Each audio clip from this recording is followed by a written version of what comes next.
Buenos días, mi nombre es María José Galvis y soy estudiante del programa de doctorado en Derecho, Ciencia Política y Criminología de la Universitat de Valencia.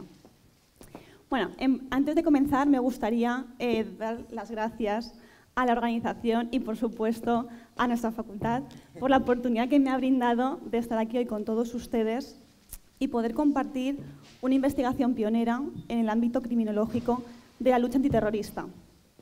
Y bueno, cabe puntualizar primero que esta presentación será realizada en castellano, independientemente de que la tesis sea internacional, debido a que la implementación inminente se va a realizar en España.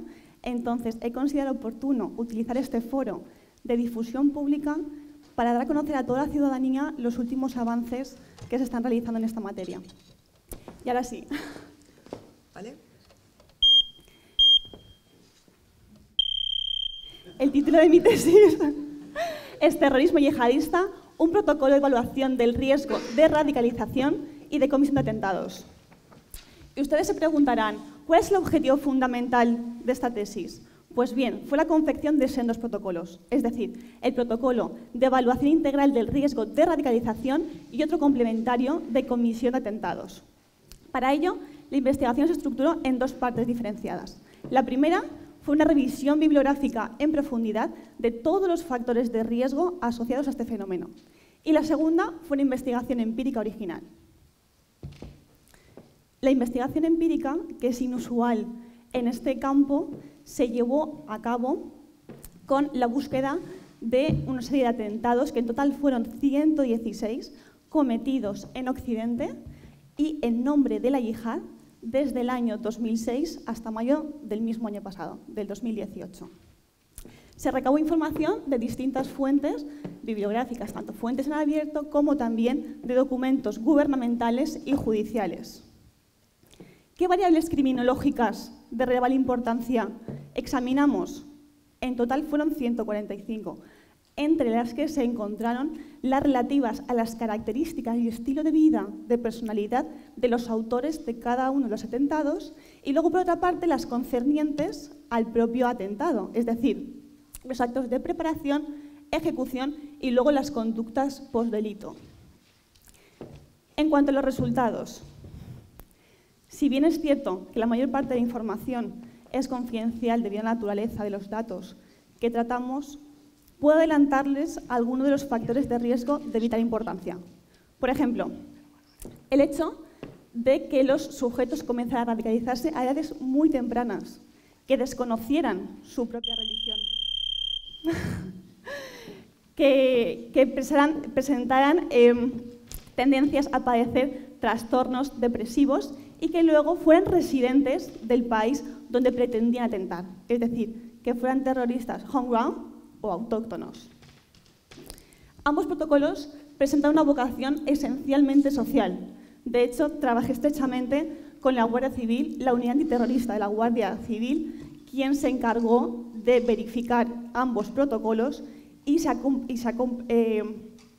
comprometido a implementarlos en un futuro próximo en nuestro territorio nacional. Bueno, hasta aquí la presentación y muchas gracias por su atención. Espero que le haya sido de especial utilidad y para mí me ha hecho muchísima ilusión, como ha dicho Pere, estar aquí con todos ustedes.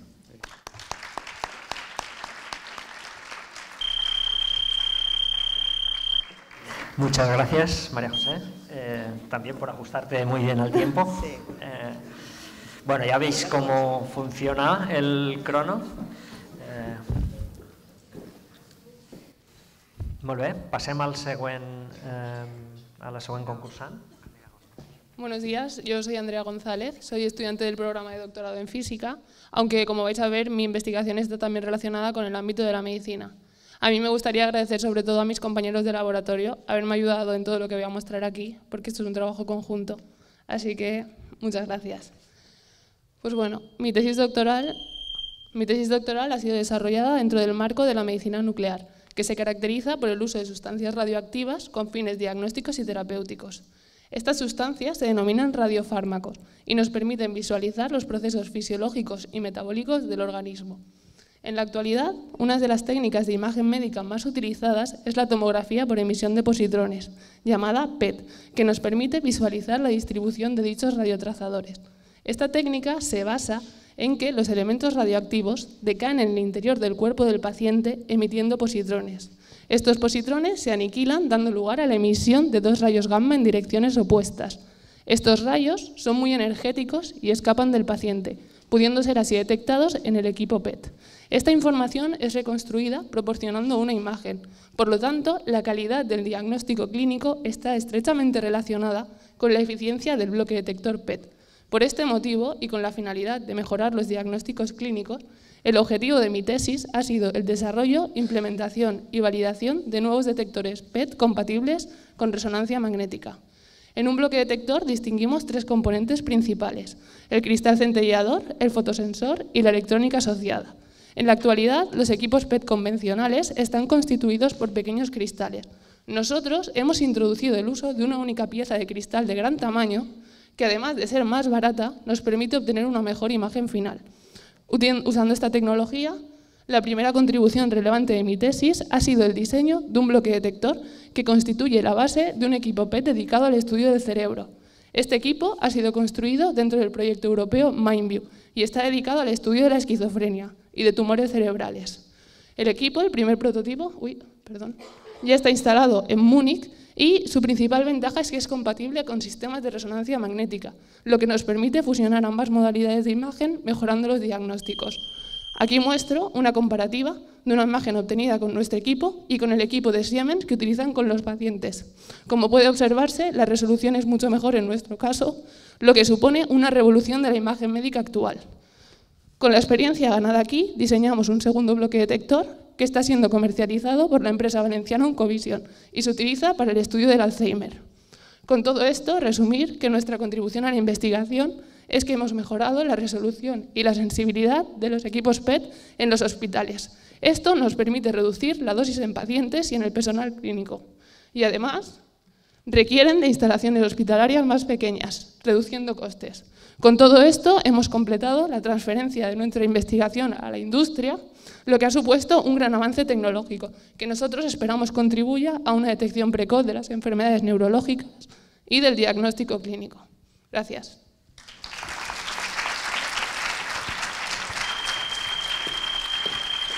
Muchísimas gracias, Andrea. Buenos días a todos, soy María Magallón, pertenezco al programa de doctorado en Fisiología y os voy a contar mi tesis que está titulada Efecto de la hipoxia en los neutrófilos de pacientes con déficit de alfa-1 antitripsina. Antes de comenzar, dar las gracias también a la Universidad de Valencia y, por supuesto, a mi grupo de investigación. Bueno, para empezar, ¿en qué consiste este déficit? Pues bien, es una enfermedad genética que se transmite de padres a hijos y que se caracteriza porque los pacientes, los alfa, como ellos mismos se nombran, presentan niveles más bajos de la proteína alfa-1 antitripsina en sangre. Destacar que esta es una enfermedad rara, es decir, que es muy poco común, por lo que en ocasiones no es tan estudiada como otro tipo de enfermedades. ¿Qué daño produce? Afecta al hígado y al pulmón. Lo que ocurre es que hay un gen que se encuentra mutado, esto hace que la proteína no se pliegue correctamente y quede atrapada en el hígado, dañándolo. Por otro lado, como la proteína no es capaz de salir a la sangre, no va a poder realizar su función, que consiste principalmente en proteger al pulmón de los neutrófilos activados. ¿Quiénes son estos neutrófilos? Pues son un tipo de lo que solemos llamar glóbulos blancos y que por tanto nos defienden frente a las infecciones. Sin embargo, cuando su actuación está incontrolada, comienzan a liberar de forma masiva unas sustancias que aumentan el estrés oxidativo y acaban dañando el pulmón. Es decir, lo que ocurre en un individuo sano es que cuando aparece una infección, los neutrófilos se activan y comienzan a liberar unas sustancias para controlar esa infección. Sin embargo, y cuando esta infección esté controlada, aparecerá la proteína alfa-1 que los detiene. ¿Qué pasa en los pacientes? Que no hay suficiente cantidad de esta proteína alfa-1, por lo que los neutrófilos siguen actuando y dañan el pulmón. Ahora que conocemos la enfermedad, ¿en qué consiste mi proyecto? Pues bien, por una parte sabemos que los pacientes presentan en su sangre niveles más bajos de oxígeno, lo que llamamos hipoxia. Por lo que mi primera pregunta es, Produce la hipoxia la activación de estos neutrófilos. Para comprobarlo, lo que hago es extraer la sangre de pacientes, de ahí aislar los neutrófilos y se cultivan una parte de ellos en condiciones normales de oxígeno y la otra parte en condiciones más bajas de oxígeno para poder compararlos. Y lo que observamos es que, como esperábamos, hay una mayor activación de estos neutrófilos en hipoxia que se traduce en un mayor estrés oxidativo. De ahí mi segunda pregunta. ¿Qué ocurriría si yo añado antioxidantes? Lo que esperamos por estudios anteriores es que, además de conseguir reducir el estrés oxidativo, podríamos también aumentar la liberación de la proteína que, como recordáis, estaba atrapada en el hígado a la sangre. Y para comprobarlo, lo que hago es combinar los neutrófilos con distintos tipos de antioxidantes. Por último, ya destacar que si conseguimos nuestros objetivos, podríamos evitar los principales síntomas de la enfermedad y además podríamos utilizar los antioxidantes, que son unas moléculas más económicas y accesibles, no solo para tratar a los pacientes alfa, sino de otras enfermedades mucho más prevalentes con las que comparten síntomas.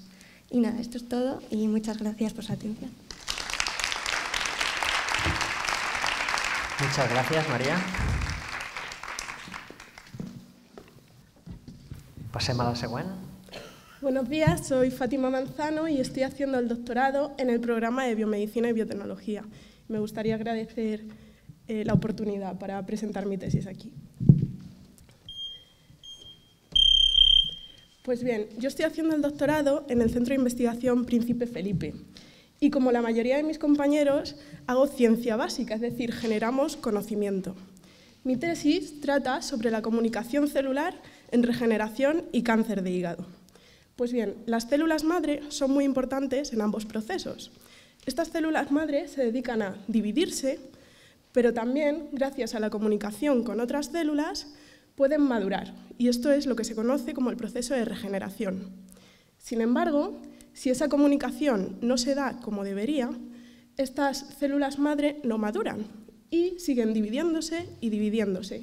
Y al final lo que tenemos es un tumor, una masa de células dividiéndose sin una función específica. Pues bien, se sabe que pacientes con obesidad o con diabetes tipo 2 tienen una peor capacidad de regenerar el hígado y también tienen más probabilidades de tener cáncer de hígado, es decir, que parece que esta comunicación no fluye como debería. Ambos tienen en común la resistencia a insulina, es decir, que la insulina en esta comunicación no actúa como debería ser. Entonces, mi tesis trata sobre el estudio de la resistencia a insulina, tanto en regeneración como en cáncer de hígado. Pues bien, trabajo con un ratón que es resistente a insulina. Y estos son unos resultados de mi tesis en el que hemos visto que en situaciones de resistencia a insulina, estos ratones tienen peor capacidad de generar células madre, que son muy importantes para la regeneración. Además, también hemos visto que estos factores de comunicación que veis en azul están disminuidos en este contexto de resistencia a insulina. Entonces, las células madre no pueden comunicarse bien con estos factores y no pueden regenerar bien el hígado. Pero no se sabe por qué, ni tampoco se sabe con qué terapias podrían mejorarlo. Y bien, trabajar con ratones es complejo porque tienen muchos tipos de células y es por ello que trabajamos también con células humanas in vitro en el laboratorio que nos permiten tratarlas con distintos fármacos y bueno, pues con el estudio de ambos, de los ratones y las células, intentamos responder en mi tesis preguntas como ¿podemos mejorar la comunicación entre células y por tanto mejorar la regeneración en este contexto de resistencia a insulina? ¿Se puede crear una terapia o fármaco que mejore esta comunicación? ¿O podemos hacer que los tumores en este contexto sean menos agresivos? Pues bien, todo esto forma parte de un trabajo que hacemos en equipo dentro del grupo de señales de crecimiento metabólico y medicina regenerativa en el Centro de Investigación Príncipe Felipe. Gracias. Muchas gracias, Fátima. Passem a la següent participant, Mónica Martínez. Bueno, buenos días. Me sumo a los agradecimientos de mis compañeros que me han precedido en la palabra. Es un honor estar aquí con vosotros y presentaros la que será en un año mi tesis doctoral. programa de doctorado Derecho, Ciencia Política y Criminología y mi tesis sobre Derecho al Olvido. Mi presentación empieza con una simple pregunta. ¿Alguna vez se ha planteado si su destino, lo que les depara el futuro, está escrito? Hoy en día en la era digital la pregunta es justo la contraria. ¿Y si lo que está escrito determina lo que nos depara el futuro? Me refiero a lo que está escrito en la red. La innovación tecnológica y la transformación digital nos han regalado mil y una maneras de crear, almacenar y difundir ideas e información de manera instantánea y universal. Sin duda algo muy positivo. Pero en ocasiones esa información han sido nuestros propios datos personales, los hayamos proporcionado nosotros o no. La red, lo que le confiamos a la red, forma parte de una memoria digital que lo recuerda todo y que no perdona ni olvida nada. Y como solución a este problema y esa falta de control de los individuos de decidir quiénes queremos ser, no lo que Google nos dice que somos, se ha planteado regular un derecho al olvido digital, un derecho a solicitar que nuestros datos personales sean eliminados cuando ha pasado un cierto periodo de tiempo o han dejado de ser relevantes. Y mi tesis doctoral precisamente lo que trata es ver la configuración jurídico-constitucional de este derecho emergente, de este derecho digital. ¿Cómo lo hago? A través de una doble metodología propia del derecho constitucional. Analizo la normativa y jurisprudencia española y europea con el fin de intentar construir este derecho.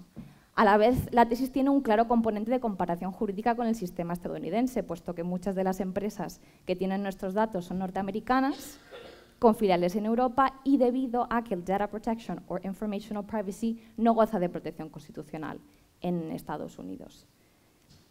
La tesis, aunque se centra en los conflictos inherentes entre este derecho y otros igualmente fundamentales, la libertad de expresión, el derecho al acceso a la información, se presta y se centra en la protección de los colectivos más vulnerables. Obviamente hay que proteger su dignidad y, en su caso, la información personal, especialmente sensible en sus casos, o hechos inconscientes de un pasado no deberían condicionar su presente y su futuro. No deberían condicionar su presente y su futuro. Pero lo cierto es que los riesgos de la era digital nos afectan a todos. Pensemos en los hackeos masivos de datos, el ciberacoso, la autocensura por miedo a que lo que le confiemos a la red ya está allí y puede que nos afecte en un futuro. Porque si realmente no pudiéramos controlar lo que está escrito sobre nosotros en la red, ¿podríamos controlar realmente nuestro destino? Eso es lo que ataco en esta tesis doctoral. Muchísimas gracias.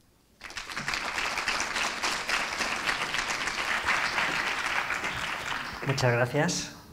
Mónica. Hola, buenos días. Mi nombre es Sandra Martínez y hoy les voy a hablar de mi tesis doctoral titulada Factores influyentes para la consecución de mercados laborales resilientes. Yo pertenezco al programa de Ciencias Sociales. Bueno, buenos días. Mi nombre es Sandra Martínez y hoy les voy a hablar de mi tesis doctoral titulada Factores influyentes para la consecución de mercados laborales resilientes. Bien, dicho así, la verdad es que suena un poco aburrido. De hecho, yo les voy a confesar que cada vez que hablaba de mi tesis perdía a un amigo. Pero ¿y si yo les dijera que de lo que vamos a hablar es de estrategias para que ni usted pierda su puesto de trabajo cuando hay una crisis? El interés cambia, ¿verdad? Y no me extraña, porque estoy segura de que todos aquí conocemos a alguien que ha sufrido las consecuencias de la crisis con todo lo que ello conlleva. Por eso hoy me gustaría invitarles a descubrir qué es esto de la resiliencia laboral. Pero primero, vayamos por partes. Bien, si buscamos en el diccionario qué es resiliencia, el diccionario nos dirá que es la capacidad que tiene un sistema para volver a su estado anterior tras sufrir una perturbación. Entonces, del mismo modo, podríamos decir que la resiliencia laboral es la capacidad que tiene un mercado laboral para recuperar sus niveles de empleo cuando hay una crisis. Como podrán imaginarse, esto es relevante porque la crisis nos ha mostrado que no todos los mercados laborales han tenido esta capacidad. Y como diría mi abuela, pues para muestra un botón. Por eso, nuestro principal objetivo fue identificar aquellas estrategias que habían utilizado los mercados laborales que lo habían hecho muy bien durante la crisis. Y bien, lo primero que vimos es que ya antes de la crisis estos mercados laborales eran diferentes y que paradójicamente se caracterizaban por tener mucho empleo temporal en sectores como la construcción. ¿Les suena esto? Pero entonces, ¿por qué ellos fueron resilientes y nosotros no? Bien, pues porque ellos tenían ciertos factores protectores. Tenían más población con un nivel educativo alto y un mayor gasto en políticas para desempleados. Tras el impacto de la crisis, lo que hicieron algunos de estos mercados fue precisamente aumentar ese gasto para desempleados y reducir la jornada laboral de las personas que ya estaban trabajando. Y por último, lo que hemos visto es que la recuperación de los mercados laborales se ha caracterizado por un incremento del empleo, pero temporal. Bien, dicho esto, cierto es que no podemos saber con exactitud cuándo habrá una crisis, ni qué efectos tendrá. Pero lo que sí que podemos es aprender del pasado. Y si consideramos esto como un proceso cíclico, este momento en el que los factores protectores no fueron relevantes, podría ser el momento cero de una nueva crisis donde sí que lo fueron. Por eso, es ahora el momento de proteger nuestros mercados laborales y fortalecer nuestras políticas públicas de empleo.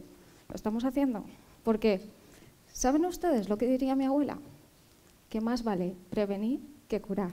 Muchas gracias. Muchas gracias, Sandra.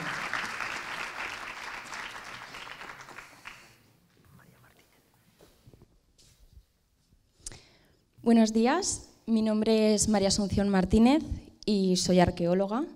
Formo parte del programa de doctorado en Geografía e Historia del Mediterráneo de la Universidad de Valencia. Mi tesis doctoral se engloba dentro de lo que se conoce como arqueología de la muerte.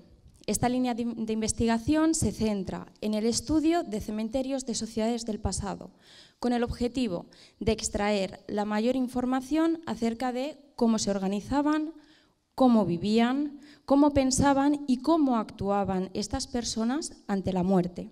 Por ello, nosotros nos planteamos el estudio de la necrópolis de la Boatella. Este cementerio se localiza donde se encuentra actualmente el Mercado Central, que seguro que les suena, aquí en Valencia. Además, se trata de la necrópolis, del cementerio de mayor extensión que se ha excavado y que se conoce a día de hoy en la ciudad de Valencia, que tiene y esta necrópolis tendría una cronología de época romana. Como ven, en el cuadradito azul sería donde se localizaría la necrópolis. Y aquí lo que estamos viendo es una pequeña muestra de la planimetría que estamos realizando para el estudio de nuestra tesis doctoral y para el estudio de este cementerio, que respondería ya a una de esas primeras preguntas que estábamos lanzando: ¿cómo se organizaban? Si nos fijamos, podemos ver que las sepulturas se organizan en pequeñas agrupaciones más o menos claras, dejando espacios vacíos entre unas y otras. Hemos estudiado más de 300 sepulturas que conocemos gracias a la información, a la documentación antigua y reciente. Y es que esta necrópolis se excava entre 1916 y 2018 en relación con el desarrollo urbanístico de la ciudad. Es decir, todavía hoy se continúa excavando en esta zona. Aquí podéis ver una muestra de la documentación que manejamos. Pero además de estudiar esas sepulturas, también estudiamos su contenido. En su interior se depositaron los restos de personas de distinta edad y sexo y de distinto nivel socioeconómico. ¿Cómo lo sabemos? A partir del estudio de los materiales que se introdujeron junto a esos individuos: vidrio, cerámica, oro, azabache, distintos tipos de materiales y diferente clase social. Además, también estudiamos la epigrafía funeraria, que nos permite conocer su nombre, su estado civil o incluso su rostro a partir de la escultura funeraria, como es el caso que estáis viendo aquí. Espero que os haya resultado de interés mi tema de tesis doctoral y nada, muchas gracias por su atención. Muchas gracias, Asun. Muchas gràcies. Ens queden dos participants abans del descans. El següent és Javier Monforte. Buenos días a todos y todas. Mi nombre es Javier Monforte y soy estudiante del programa de Actividad Física y Deporte. A veces pasa algo que divide tu vida. Hay un antes y un después. Sino que se lo digan a Patrick. Él es Patrick. Hace 10 años le diagnosticaron un tumor en la espina dorsal que causó una paraplegia. Desde entonces, las historias a través de las cuales veía su vida dejaron de tener sentido. Para afrontar su nueva situación, Patrick tuvo que emprender un viaje narrativo. Pero viajar por territorios desconocidos es difícil si no tienes un mapa. Los mapas narrativos que utilizan las personas enfermas suelen presentar una narrativa de restitución. Esencialmente, las narrativas son las estructuras o modelos que subyacen a las historias y las dotan de propiedades comunes. La restitución expresa lo siguiente: ayer estaba sano, hoy estoy enfermo, pero mañana volveré a estar sano. Aunque las historias personales de enfermedad son únicas, la mayoría están estructuradas por esta misma narrativa.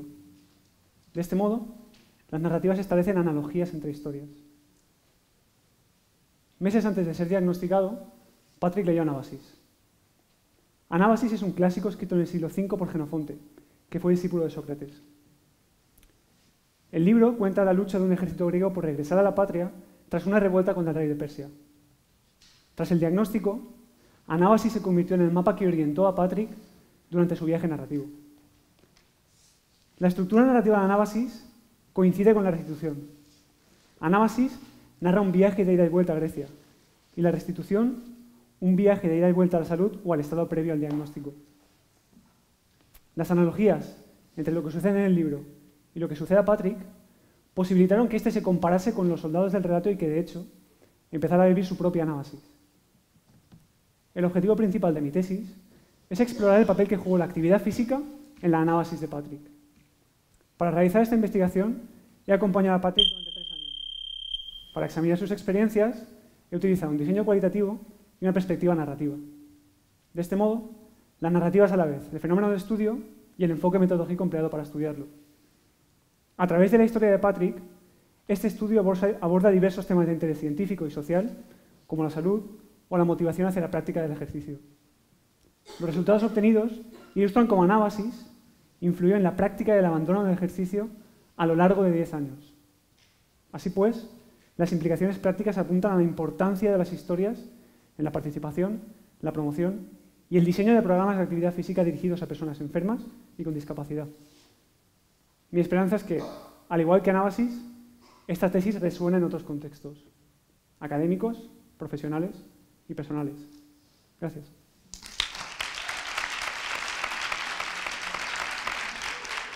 Muchas gracias, Javier.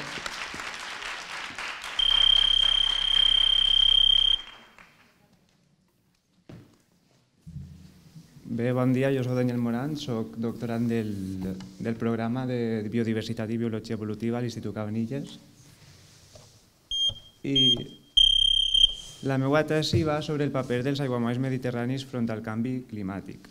I per què és interessant relacionar aiguamolls i canvi climàtic? Doncs aquests ecosistemes, malgrat la petita superfície que ocupen a nivell global, tenen un paper molt important pels serveis ecosistèmics que ofereixen, és a dir, beneficis dels quals les societats ens n'aprofitem.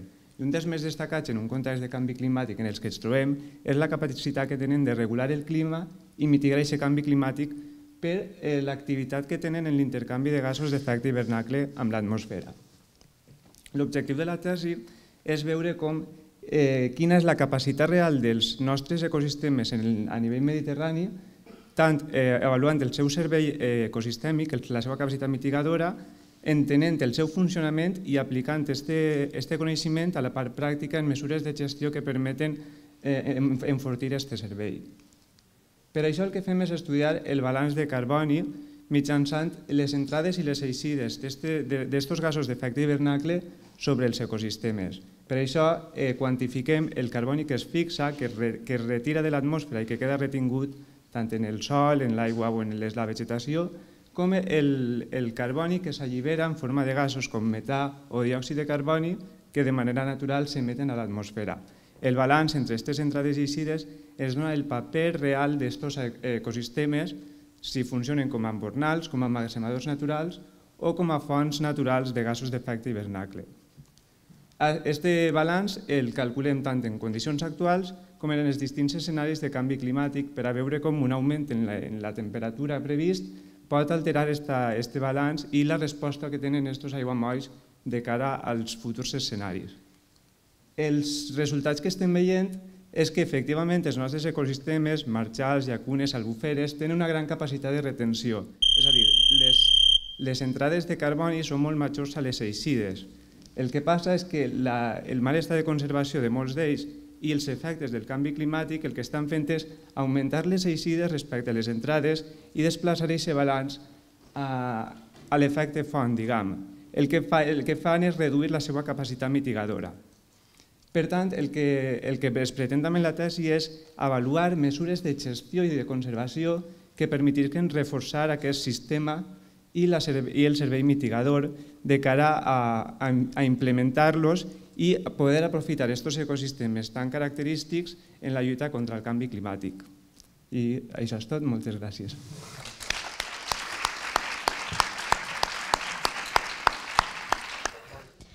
Buenos días, muchas gracias por esta oportunidad. Mi nombre es Mercedes Pardo y soy del programa de doctorado en Medicina. Voy a hablar sobre el consumo de una dieta rica en grasa y azúcares y las consecuencias que ello tiene sobre el desarrollo de enfermedades cardiometabólicas y la alteración de nuestra flora intestinal. Bien, ¿cuál es el problema? Pues el problema es que hoy en día realizamos un excesivo consumo de grasa y azúcares en nuestra dieta y ello produce cambios sobre nuestra flora intestinal. ¿Qué conllevan estos cambios? Pues conllevan la aparición de las denominadas enfermedades cardiometabólicas, que producen hoy en día un gran número de muertes anuales en todo el mundo. Además, estas enfermedades se les puede denominar asesinos silenciosos. ¿Y por qué? Pues porque se desarrollan en nuestro organismo sin que nos demos cuenta, por lo que muchas veces se realiza una detección tardía de las mismas. Por ello, nuestro objetivo es identificar marcadores tempranos en sangre y heces de enfermedad cardiometabólica, mediante el estudio del metabolismo del organismo y su flora intestinal. ¿Cómo lo hemos hecho? Pues hemos utilizado un modelo experimental con ratas a las que se les administra una dieta rica en grasa y se comparan con ratas con una dieta control. Además, el estudio se realiza tanto en una zona ambiental normal como en una zona ambiental esterilizada. Durante el proceso se realizan las medidas de parámetros clínicos habituales y se recogen muestras para observar los cambios en su metabolismo mediante metabolómica por RMN y los cambios en la flora intestinal mediante secuenciación del ADN microbiano. Ambas novedosas tecnologías que nos permitirán obtener una gran cantidad de información de la que buscar marcadores que validaremos posteriormente en muestras humanas. Bien, ¿y qué hemos obtenido? Pues hasta ahora los resultados preliminares nos indican que mientras en la evaluación clínica se observan pequeñas alteraciones pero no son indicativas de enfermedad, en el estudio del metabolismo podemos diferenciar claramente los animales con una dieta grasa de aquellos que tomaron una dieta control. Y las diferencias se basan principalmente en el metabolismo de las grasas y sorprendentemente también en el metabolismo microbiano. Además, al realizar el estudio del análisis de la flora intestinal, observamos que los animales con una dieta grasa experimentan una pérdida de la flora intestinal, siendo mayor incluso que los animales de un ambiente esterilizado, lo que nos sorprendió mucho. Por ello, concluimos que en solo 12 semanas la dieta grasa produce una pérdida de la flora intestinal y altera el metabolismo desde estadios tempranos y podemos detectarla de forma subclínica con metabolómica y secuenciación. La próxima fase será validarlo en humanos. Muchas gracias por su atención.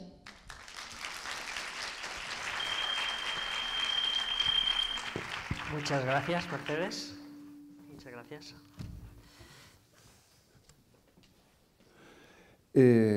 Buenas, mi nombre es Antonio Pellín Carcelén y mi tesis se engloba dentro del programa de doctorado de Fisiología. El envejecimiento es algo que siempre nos ha apasionado. Tenemos un montón de mitos de por qué estamos condenados a envejecer y de novelas y fábulas de gente que logra la inmortalidad o no envejecer nunca. Y desde un prisma científico también nos interesa mucho el envejecimiento, aunque nos centramos sobre todo en la calidad de vida de las personas cuando llegan a edad avanzada, más que la longevidad. Y esto también viene por una presión que tenemos, y es que la población está envejeciendo a un ritmo muy acelerado, y cerca del 80% de todo nuestro gasto sanitario se concentra en el último año de vida por causas asociadas al envejecimiento, por enfermedades asociadas al envejecimiento. Por eso es tan interesante el concepto de fragilidad. La fragilidad es un síndrome geriátrico que se caracteriza por una bajada de reservas fisiológicas de un individuo mayor de 65 años. Es muy prevalente, cerca del 50% tiene algún grado de fragilidad.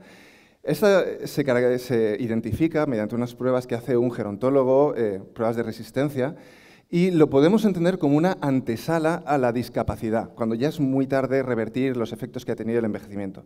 Por eso es muy interesante trabajar e identificar bien estas personas que están en este momento silencioso de vulnerabilidad.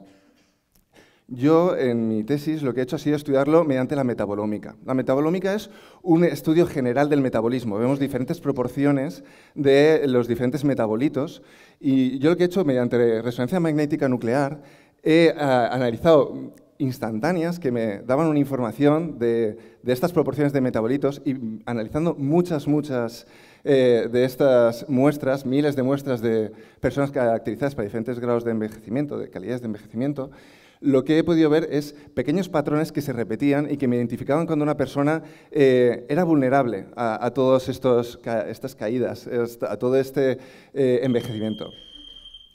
Posteriormente, además, tuve la oportunidad de estudiar un grupo de centenarios. Los centenarios es un lujo estudiarlos porque son nuestros supercampeones, es muy difícil poder acceder a ellos, y no solo porque vivan mucho, sino es que viven muy bien, conservan ese envejecimiento. Y analizando y esperando ver patrones parecidos, analizamos a jóvenes, octogenarios y centenarios, y los comparamos entre los tres. Y lo que vimos nos sorprendió, porque es que parecía que los centenarios eran más jóvenes que los jóvenes. Nos daban un perfil que a veces era único de ellos, otras veces obviamente se parecían a los demás ancianos, pero en general parecían que eran más jóvenes que los jóvenes en su metabolismo. Posteriormente, lo que hice con las pistas que tenía de los estudiados en fragilidad y de estos centenarios fue comprobar estos metabolitos en gusanos y en cultivos celulares para ver diferentes factores del envejecimiento como la longevidad, la esperanza de vida. Pero lo que queremos es saber qué es el envejecimiento, porque si logramos conocerlo mejor, haremos que no sea una ficción vivir sanos hasta avanzada edad. Muchas gracias.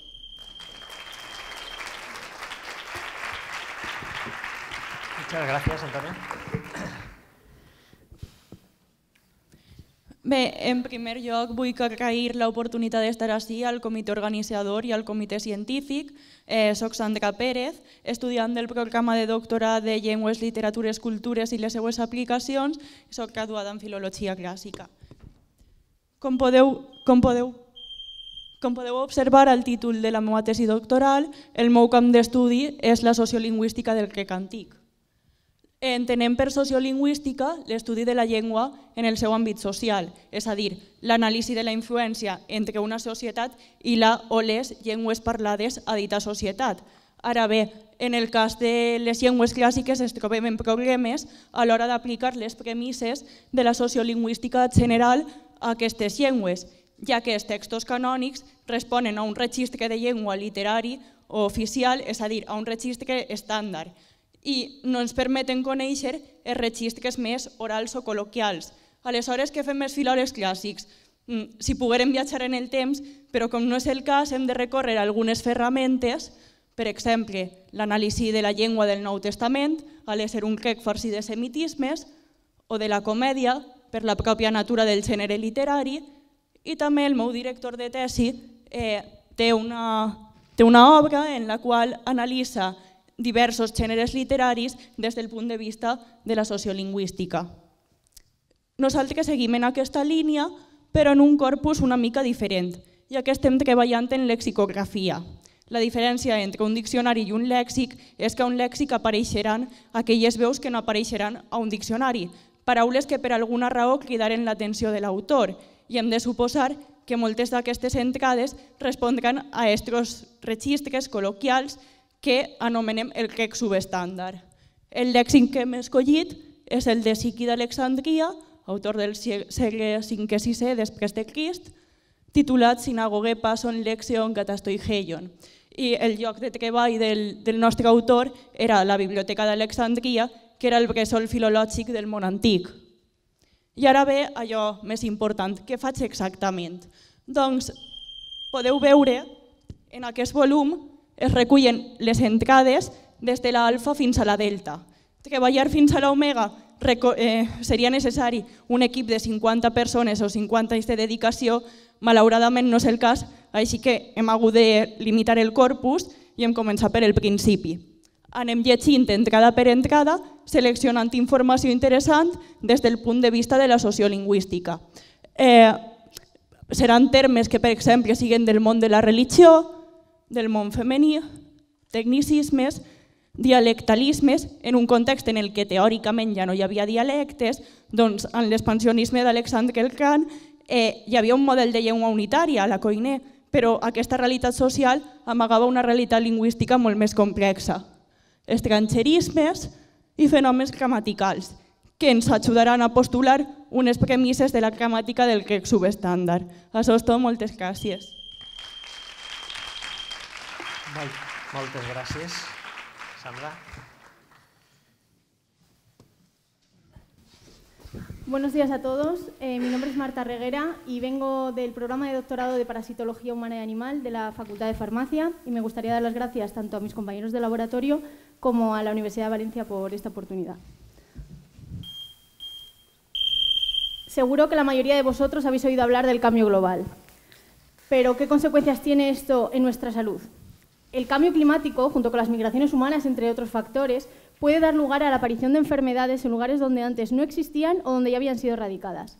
Hablamos de enfermedades infecciosas que pueden transmitirse bien directamente de persona a persona o enfermedades que necesitan un vector animal, como pueden ser las pulgas, las garrapatas o el famoso mosquito tigre, para transmitirse. Es el caso del parásito protagonista de mi tesis, llamado Schistosoma hematobium. Se trata de un gusano plano que utiliza un vector animal mucho más silencioso y aparentemente inofensivo, que es un caracol de agua dulce del género Bulinus. Este parásito se encuentra en las venas que irrigan la vejiga de la orina. Cuando una persona parasitada orina en un río o en un lago, elimina huevos del parásito, de los cuales sale una larva que penetra en el caracol. Transcurridos aproximadamente 30 días, esta larva se convierte en este organismo de cola bifurcada que parasita a una nueva persona al atravesar su piel mientras ésta se baña en ese río o en ese lago. Se estima que en el mundo hay 112 millones de personas parasitadas y es una enfermedad endémica en 52 países, distribuidos entre África y Oriente Medio, lo cual a todos nosotros nos suena muy lejano, ¿verdad? Lo cierto es que en el año 2014 se detectó un brote de esquistosomiasis en la isla francesa de Córcega, lo cual hizo saltar todas las alarmas. Se diagnosticaron un total de 162 casos y lo más sorprendente fue que algunos de estos pacientes tenían parásitos híbridos con una especie que afecta al ganado vacuno. Pero ¿de dónde procedía este parásito? Y lo que es más importante, ¿podría llegar a transmitirse en el resto de Europa? Este es el objetivo de mi tesis, evaluar el riesgo de introducción de esquistosomiasis en la Europa continental y más concretamente en nuestro país. Hemos comenzado analizando qué cepas del parásito están llegando a España, bien sea por pacientes inmigrantes como por viajeros. Contamos con la colaboración de hospitales públicos españoles que nos envían muestras de orina de pacientes parasitados. Una vez en nuestro laboratorio, analizamos tanto la apariencia como el material genético de los huevos. En las muestras analizadas estamos encontrando huevos de formas y tamaños muy variables, lo cual nos llevó a pensar si estamos seguros que es una única especie. Las técnicas de biología molecular nos han dado la respuesta. Un 33% de los pacientes está parasitado por especies híbridas. ¿Qué consecuencias tiene esto? Hasta la fecha no sabemos si los híbridos pueden transmitirse con las mismas especies de caracoles de agua dulce, si producen el mismo daño que las especies puras en los pacientes o si pueden ser tratados con los mismos fármacos. Por eso, necesitamos seguir investigando y espero que mi tesis doctoral pueda aportar un pequeño granito de arena para estar preparados ante los retos que esta enfermedad emergente plantea. Muchas gracias.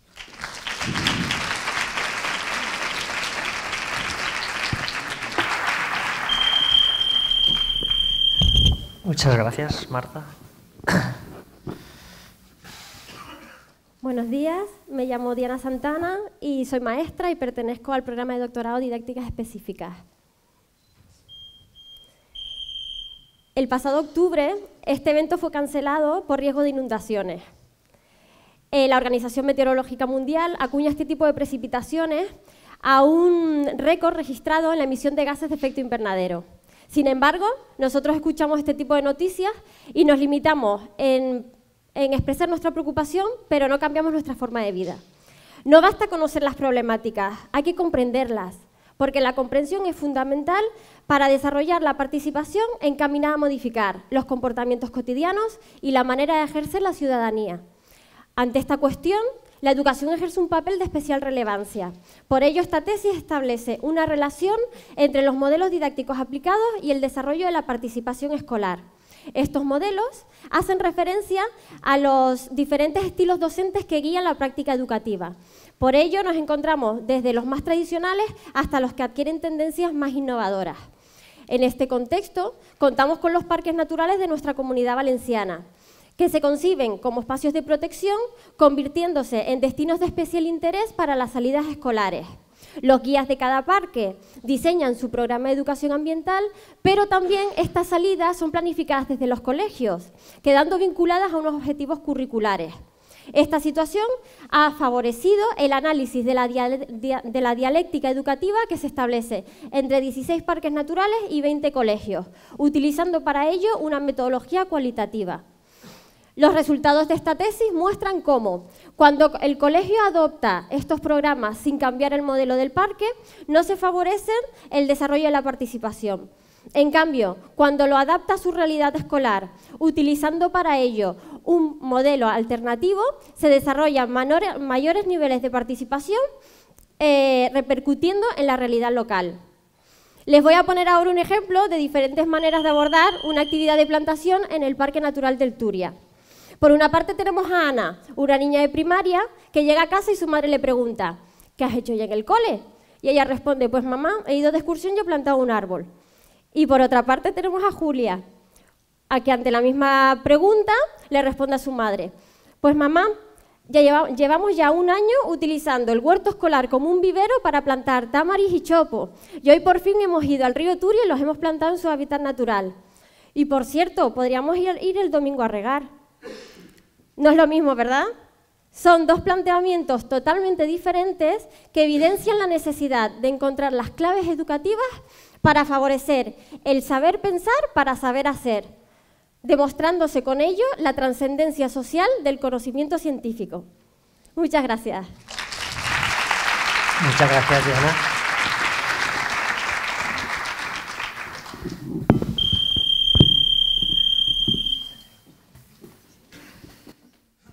Bueno, la següent és Amparo Soler. Sí, moltes gràcies. Jo soc Maria Amparo Soler Bonafont, vinc de la Facultat de Filologia, Traducció i Comunicació, del programa de doctorat d'Estudis Hispànics Avançats i també, com els meus companys, donar les gràcies a la universitat per permitir-me estar avui així. Bien, en este momento de la historia en el que nos encontramos, pues el que está rodeado, como todos ustedes saben, por esta manera de catapultarnos información por parte de las redes sociales, en el momento en que la prensa es catalogada como cuarto poder, nos tenemos que preguntar qué subyace a todo esto, ¿no? Parece que la comunicación humana se está transformando de alguna manera, pero realmente, ¿qué es lo que nos llega a nuestros oídos? ¿Qué es lo que leemos? ¿Qué es lo que interpretamos? ¿Qué es lo que de manera subliminal están recibiendo nuestros hijos? ¿Está recibiendo la gente en general? No solo en televisión o en los textos, sino en el día a día, cuando interactuamos con el otro. Pues bien, si nos fijamos, realmente el tipo de comunicación que está siendo eficaz es la comunicación oral, la interacción, desde las discusiones que tenemos, como digo, de manera espontánea, hasta lo que subyace en televisión. Es decir, todo viene filtrado por una estrategia lingüística muy concreta. Mi tesis concretamente se fija en esto porque intenta estudiar o despertar el espíritu crítico, no solo para saber cómo se construyen los mensajes que se transmiten, sino también para saber descodificar y interpretar lo que nos llega a nosotros. Pues bien, este verbo que ustedes tienen en pantalla, el verbo creer, se ha estudiado desde muchas lenguas, se ha estudiado mucho en español, pero no llegamos a dar con qué es lo que pasa cuando se usa, porque transmite unos significados muy subliminales y muy estratégicos. Muchas veces, como ustedes pueden reconocer, aparece en las grandes campañas publicitarias de las multinacionales para hacernos compartir con ellos el mensaje que transmiten. Esta idea de tenemos que creer en un mundo mejor, estamos más cerca de lo que creemos. Hay otras veces en las que nos ha servido, en los últimos meses lo hemos visto en la calle, para comprometernos socialmente con distintas causas. Pero hay otras, incluso muy diferentes, si ustedes recuerdan este importante discurso que dio Steve Jobs en la Universidad de Stanford hace unos años, en el que decía que él creía que había sido una medicina horrible, pero al final necesaria, el hecho de que lo hubieran expulsado de la empresa que él mismo creó. Luego, ¿qué pasa en este tipo de usos? Que creo, al contrario de lo que habíamos visto en los otros ejemplos, está manifestando un valor de incerteza, de duda, que al fin y al cabo está actuando como un efecto de Arquímedes para que, aunque usted, que es el receptor, no se dé cuenta, cale más y de una manera subliminal tenga incluso un mayor poder de convicción y de compromiso que los otros ejemplos. Bien, pues tan necesario es reconocer cómo saber construir todo esto, cómo saber interpretar lo que recibimos y así despertar, incentivar ese espíritu crítico en la sociedad actual. Muchas gracias.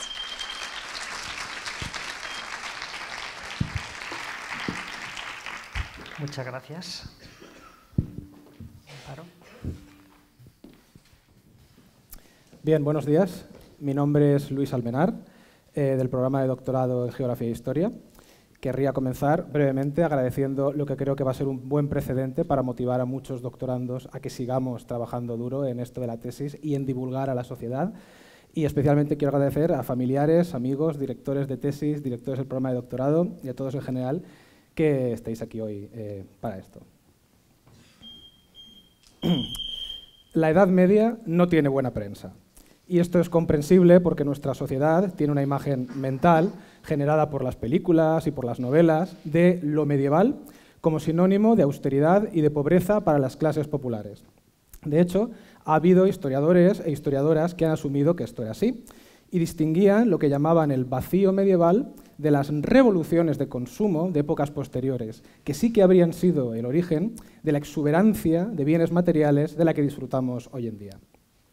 El objetivo de mi tesis doctoral era estudiar hasta qué punto esto fue así, investigando si se habían producido mejoras en la manera en la que cocinaba, comía y bebía el campesinado valenciano en los siglos XIV y XV. Con esta finalidad he estudiado unos documentos conocidos como inventarios de bienes post-mortem. Se trata de listas de enseres de difuntos y de difuntas que se realizaban ante notario por interés de sus familiares y que pueden considerarse como una verdadera ventana al interior de las viviendas medievales. Aunque estos documentos se conocían, la originalidad de mi tesis ha sido estudiar cientos de ellos mediante bases de datos, revisando también estudios arqueológicos, artísticos y literarios sobre la época. Todo este material ha mostrado que no solo se produjeron mejoras durante el periodo medieval, sino que muchas han dado origen a prácticas cotidianas actuales. La típica imagen que podemos tener en la cabeza de la familia campesina, cocinando en una caldera sobre el fuego o comiendo con las manos de un mismo plato, fue real, pero también fue desapareciendo. Como en otros lugares de la Europa medieval, la sociedad valenciana fue adquiriendo un poder adquisitivo mayor y con ello nuevos enseres. Proliferaron entonces utensilios de cocina básicos, que hoy nos parece que siempre han estado ahí, como las sartenes, las parrillas, los morteros o incluso los ralladores de queso. Se desarrollaron también nuevas formas de relacionarse con los alimentos y rituales que hoy nos parecen básicos. Por ejemplo, el uso de vasos, cubiertos y otras enseres. Además, se puso de moda tener una vajilla buena cuando venían los invitados, para lo cual se recurría a la conocida cerámica dorada de Manises, cuyas piezas pueden considerarse casi como los iPods de la época, porque poseerlas y exhibirlas también tenía algo de moda y de ostentación del gusto personal. El estudio está ayudando así a historiadores e historiadoras a reconsiderar la Edad Media como un mundo mucho más brillante y dinámico del que se había imaginado. Y por esto mismo, el estudio tiene un gran potencial divulgativo y didáctico, porque ayudará a construir una concepción social positiva de lo medieval entre las mujeres y los hombres del siglo XXI. No hay que olvidar que incluso las cosas que pueden parecernos corrientes y cotidianas atesoran logros de épocas pasadas y tienen, en definitiva, algo de heredado, de histórico. Gracias.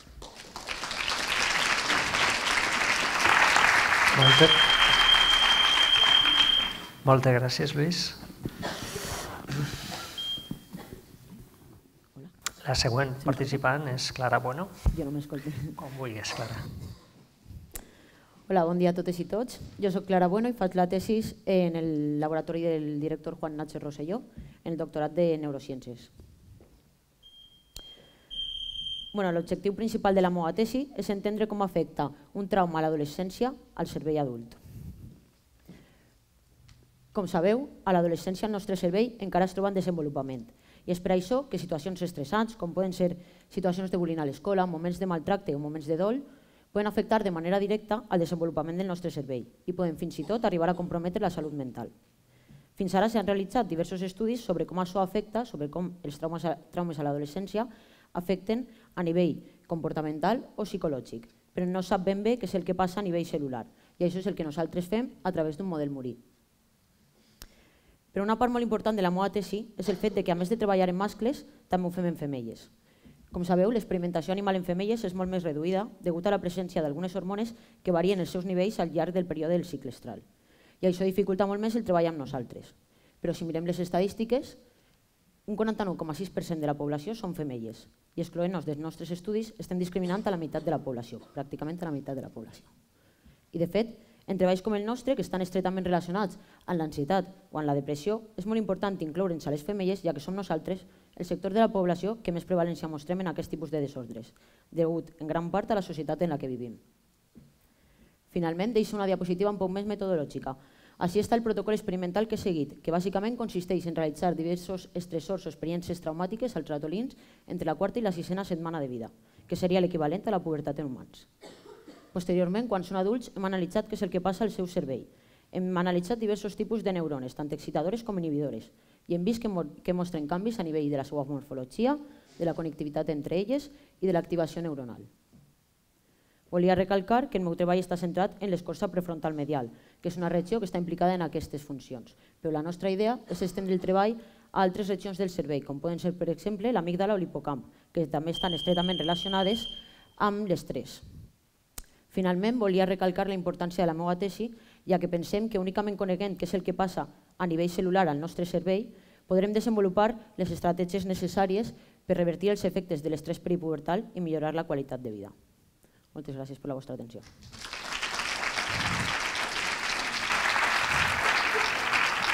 Moltes gràcies, Clara. Tenim un poc de temps.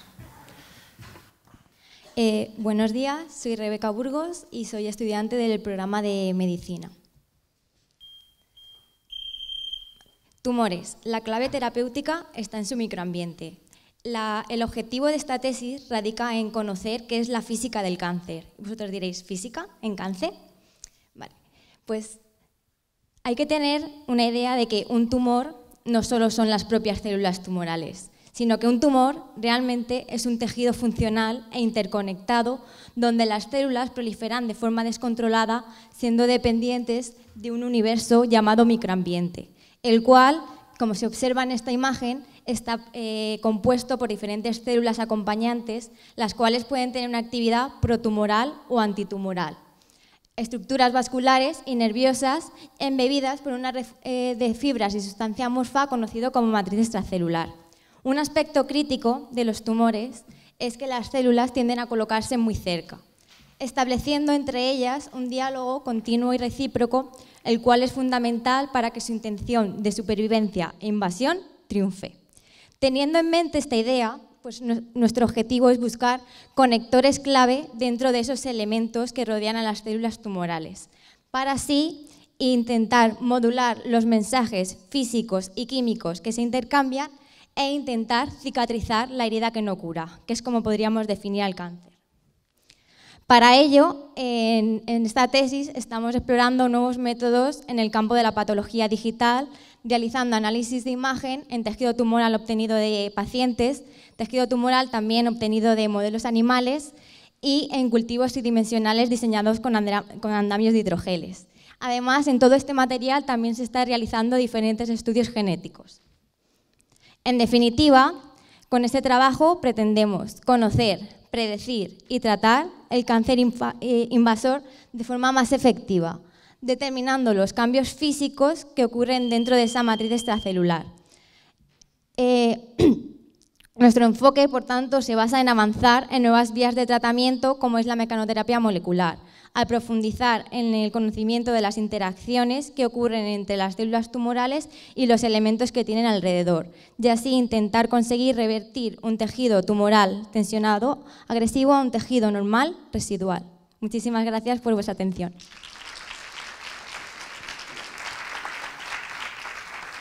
Muchas gracias. Molt bé, passem al següent, que és Jorge Clar.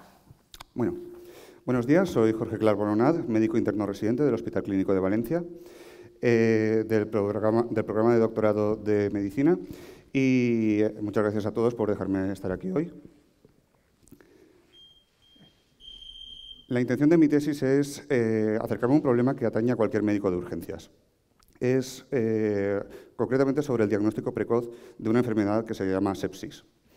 Pero para hacerlo un poco más entretenido vamos a convertirnos todos en médicos durante un momento y vamos a intentar solucionar un problema clínico en un paciente en concreto.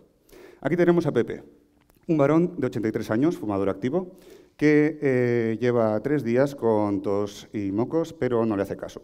Hasta que un día Pilar, su mujer, le encuentra un poco más apagado de lo normal, diciendo cosas sin sentido. Así que decide tomarle la tensión, que está baja, y tomarle la temperatura, que está elevada. Así que decide llamar al 112. Como ya habréis sospechado, Pepe padece una sepsis. Es una enfermedad que es una respuesta en cadena de todo nuestro organismo a una infección que se extiende a través de la sangre. Según el último consenso internacional sobre esta enfermedad, su diagnóstico y tratamiento en menos de 1 hora es vital para mejorar así la supervivencia. Por desgracia, es una enfermedad de alta incidencia y también alta mortalidad, y que además tiene unos síntomas muy inespecíficos que nos hace muy complicado ese diagnóstico rápido. Además, no solo el diagnóstico es complicado, sino que también el tratamiento también lo es. Requiere fluidos intravenosos para hidratar al paciente y también antibióticos intravenosos que es, al fin y al cabo, para vencer la infección y que no podemos utilizar de una forma indiscriminada, porque si no, los gérmenes adquieren sus resistencias. Como ya veréis, como somos buenos médicos y demás, lo conseguimos diagnosticar, lo conseguimos tratar y Pepe consigue vencer la infección y pasar así unos años más junto a Pilar. Por desgracia, esta enfermedad no siempre es tan sencilla de diagnosticar. El diferenciar una enfermedad banal de una infección banal de una infección grave muchas veces no es tan sencillo. Tenemos también una serie de escalas diagnósticas precoces que nos ayudan a diagnosticar esta enfermedad, pero seguimos sin saber cuál es la más adecuada. Además, hay una serie de problemas en el día a día, como puede ser la saturación de los servicios de urgencias, la demora de resultados de pruebas, síntomas inespecíficos, el hecho de que cada paciente es un mundo. Y por lo tanto, con esta tesis lo que estamos haciendo es que estamos estudiando durante 1 año todos los pacientes diagnosticados de sepsis en un servicio de urgencias, analizando una serie de variables, bastantes de ellas, analizando sus síntomas, escalas aplicables, resultados de pruebas, tiempos de demora, flujos asistenciales, la evolución del paciente, todo ello para conseguir mejorar la asistencia, el diagnóstico, la evolución y, al fin y al cabo, el pronóstico del paciente. Porque, al fin y al cabo, con todo esto, lo que estamos intentando es aumentar la supervivencia. Porque, al fin y al cabo, aquí el tiempo especialmente apremia y aquí especialmente el tiempo es vida. Muchas gracias.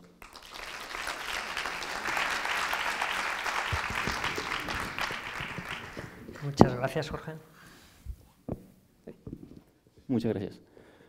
Me llamo Mariano Collantes, soy biólogo del programa de doctorado de Biodiversidad y Biología Evolutiva y estoy en el Instituto de Biología de Sistemas Integrativa. Muchas gracias por venir. Se puede abrir la cabeza de un insecto y leer literalmente la hora en su cerebro. Esto es gracias al reloj interno o biológico, una serie de genes que aumentan y disminuyen su actividad a lo largo del día y forman un entramado complejo que coordina y controla todas las actividades que ocurren en nuestro cuerpo. Es un mecanismo muy antiguo que está presente en prácticamente todas las especies. Pero hay otro ciclo igual de importante, pero que es un misterio: el ciclo anual. Se cree que algunos de los elementos del reloj circadiano pueden tener una segunda función, la de medir también la época del año para que los seres vivos sepan si tienen que reproducirse, migrar o hibernar, por ejemplo. Nuestro objetivo es medir esos genes a lo largo del día, a lo largo del año, e intentar localizarlos específicamente en el cerebro. Eso es un cerebro de un pulgón. un insecto, una especie plaga extremadamente sensible a los cambios de estación. Se sabe que utiliza partes específicas de su cerebro para medir la longitud del día y así es como deduce en qué época del año se encuentra. Lo que no se sabe es qué hay en esas zonas del cerebro. Esto es lo que nosotros encontramos. Esas manchas rojas y azules son nuestras ondas. Marcan las huellas de los genes del reloj interno. Ahí es un poco confuso, pero en este diagrama se ve que coinciden con las zonas que se utilizan para medir la época del año. Estos genes son fotosensibles. Nos ayudan, por ejemplo, a sincronizar nuestro cuerpo con la luz del sol para superar un jet lag, por ejemplo. Además, los medimos y vimos que aumentan y disminuyen su actividad a lo largo del día. Por lo que, si los medimos, podemos saber qué hora es de una manera muy cara y poco precisa. Pero lo que nosotros queremos es ver si tienen esa segunda función, si varían a lo largo del año. Y vemos que efectivamente, cuando se acerca el invierno, aumentan su actividad. Estos genes son candidatos para medir la época del año. Esta información nos ayudaría, por ejemplo, a tratar trastornos depresivos estacionales o trastornos del sueño. Y ahora mismo estamos estudiando no solamente estos 7 u 8 genes, sino los miles de genes que hay en el genoma del pulgón. Pero lo voy a dejar para otro día porque me estoy quedando sin tiempo. Muchas gracias. Muchas gracias, Mariano.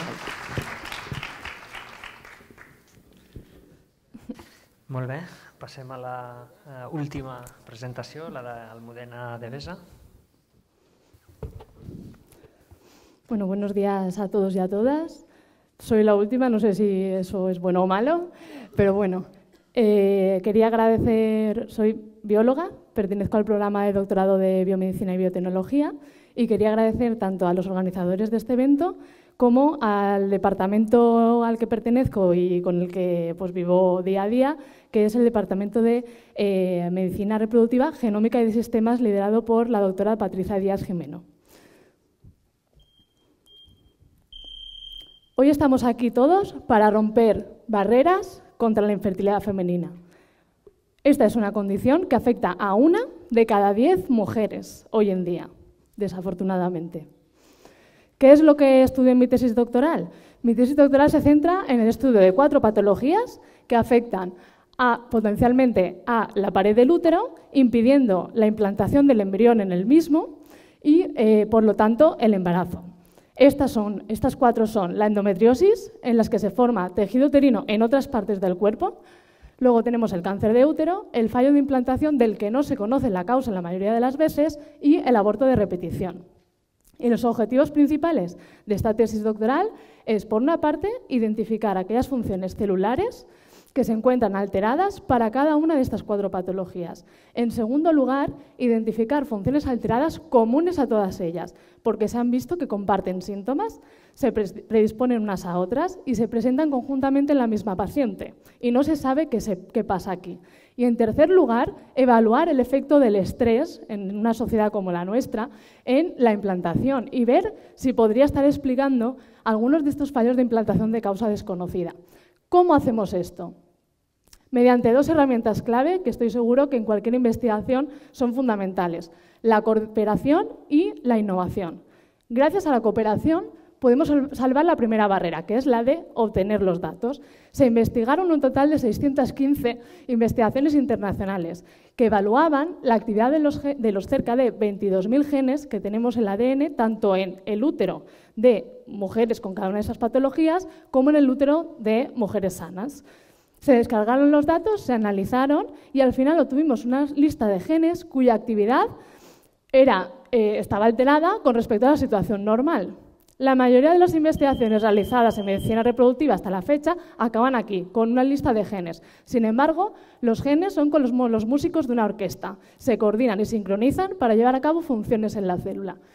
Y ahí entra la segunda herramienta, que es la innovación, gracias a la cual pasamos de genes a funciones alteradas para cada patología y luego a funciones comunes en todas ellas. Aunque los resultados son todavía confidenciales, sí que son prometedores porque hemos identificado funciones comunes a todas estas que no habían sido descritas. Y aunque aún queda un objetivo por cumplir y muchas barreras que salvar, esperamos que estos resultados mejoren los diagnósticos y el tratamiento de nuestras pacientes para poder lograr ese embarazo que tanto desean. Muchísimas gracias a todos y todas.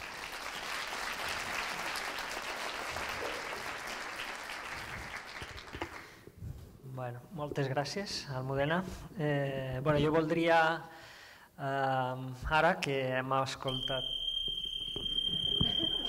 per última vegada este agradable so, espero que ningú tinga malsons a partir d'ara, sobretot ningú de vosaltres, i sí que vull demanar un fort aplaudiment per a tots els doctorants que han participat perquè heu fet una feina fantàstica.